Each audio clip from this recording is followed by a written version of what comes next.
Greetings, everyone. Pastor Kevin here. It is, it's February the 23rd, and we are moving right along in the book of Acts. We are now in chapter 14. Let's hear what God has to say this week. The same thing happened in Iconium. They entered the Jewish synagogue and spoke in such a way that great numbers of both Jews and Greeks believed.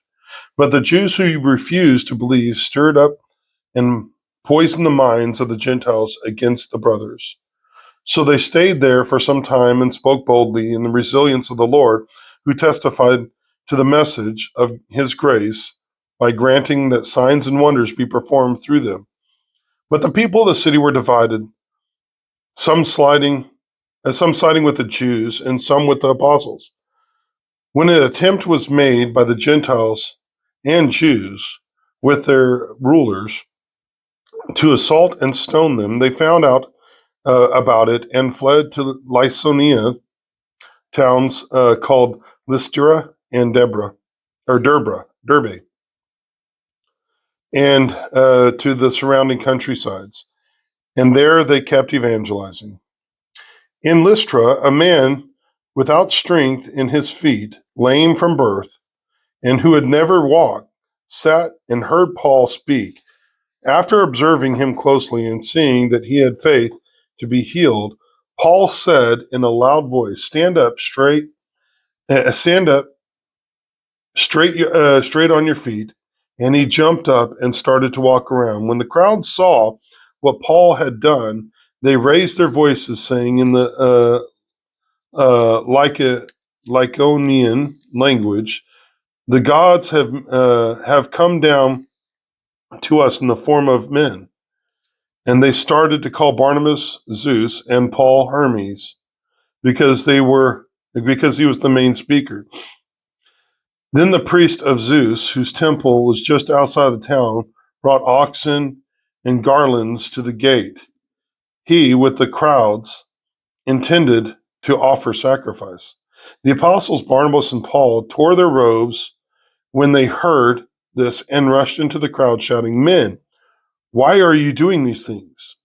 We are men also, with the same nature as you, and we are proclaiming good news to you, that you should turn from these worthless things to the living God, who made the heaven and the earth and the sea and everything in them.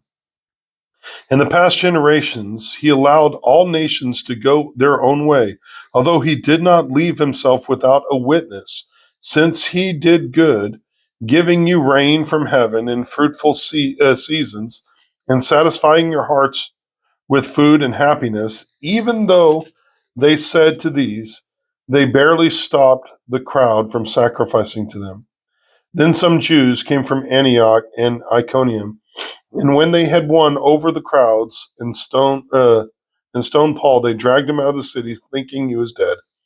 After the disciples surrounded him, he got up and went into the town.